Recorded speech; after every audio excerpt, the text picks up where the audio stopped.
Today on Sugar Spun Run, I'll be showing you how to make sugared cranberries. Hey Sugar Spun bakers, Sam here with another carefully tested, well-researched, and perfected recipe. These sugared cranberries are super simple to make. They make a nice garnish to your favorite holiday cake, or they are great as a snack on their own. This one's super quick, so let's go ahead and get right to it. We're starting today's recipe over on the stovetop, and you're going to need a medium-sized saucepan. Now for today's recipe, of course, you are going to need some cranberries. I have 12 ounces of cranberries, or 3.5 cups right here, and I've gone ahead and I've washed them, I've patted them dry, and I've picked out any bad berries. These are still a little bit moist, but patting them dry helps keep you from diluting the simple syrup that we'll be making in a bit, so I do recommend that extra step. Now let's make our simple syrup. This is what is going to make the sugar stick to those cranberries. You're going to start with a 1/2 cup of water and a 1/2 cup of granulated sugar. Let's turn our stovetop heat to medium-low, and we're going to stir medium-low, and we're going to stir the sugar and water together and cook it just until the sugar's dissolved. This will take just a couple minutes. I do recommend stirring because you don't want that sugar to burn to the bottom of the pot. And you'll know the sugar's dissolved when you can't see any of those granules in the pot any longer. So while this sugar is melting, I also want to point out that I have a little station prepared right here. I have a baking sheet that I've lined with wax paper and topped with a cooling rack. You just need a cooling rack because that's where we'll be placing our berries. This little station underneath is going to make the mess, any drips, much easier to clean up.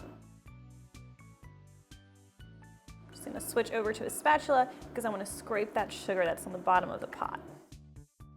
All right, we're almost there, probably just another minute. So hopefully you can see here that the sugar has been melted. Now I don't need to bring this to a boil or simmer or anything, so once I have my syrup, I'm just going to turn off the heat and I am going to carefully add my berries. Carefully because I don't want to splatter and burn myself. Now we'll just stir these into the simple syrup, and I want to make sure that all of them are well coated with this mixture.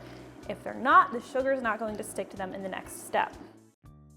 So I've given these a nice stir. Now I'm going to use a slotted spoon to remove them from the pot and transfer them to my cooling rack over here.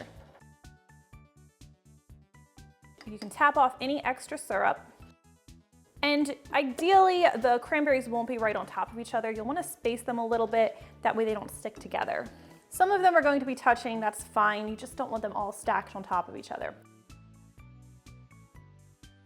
All right, now you can just discard this leftover syrup or maybe use it in a holiday cocktail, I don't know. Now we need to let these sit for an hour before we can do our next and final step. So after an hour, your cranberries should be nice and sticky. We can go ahead and toss them in our sugar. You'll want to do this in batches, about 1 cup of cranberries at a time. I find it's easier just to use my hands. Yes, your hands will get a little bit sticky, that's okay. Just wash them. And this is about 1.5 cups of sugar. It doesn't have to be an exact amount, usually somewhere between 1.5 cups, 2 cups is what I'll measure out. And then we're just gonna toss these berries.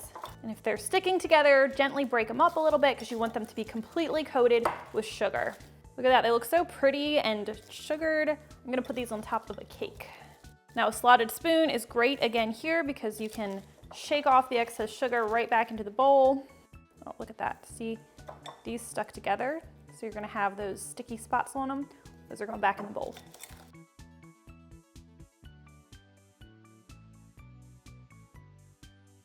My sister just said this is like scooping cat litter, and now I don't know if I'm going to be able to enjoy these cranberries.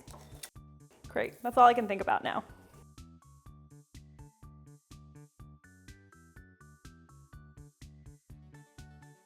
You won't use the full 1.5 cups of sugar that you've measured out, but you want to have a lot in here so you can easily toss the berries. Otherwise, you're pretty much going to be rolling them individually, and that would be a lot less like cat litter, but I don't know who has time for that. Last batch.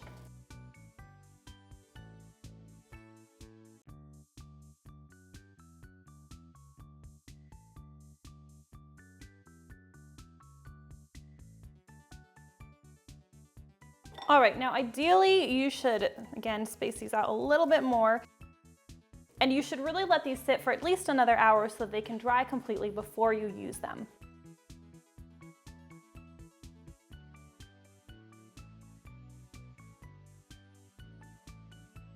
And that is how you make these beautiful, super simple sugared cranberries. I hope you guys enjoyed today's easy recipe, and if you try this one out, please leave me a comment and let me know what you think. I always love hearing from you. Thank you guys so much for watching, and I'll see you next time, where I will be using these sugared cranberries on top of my cake. They're sweet and then tart. I make it pucker a little bit. They're really good.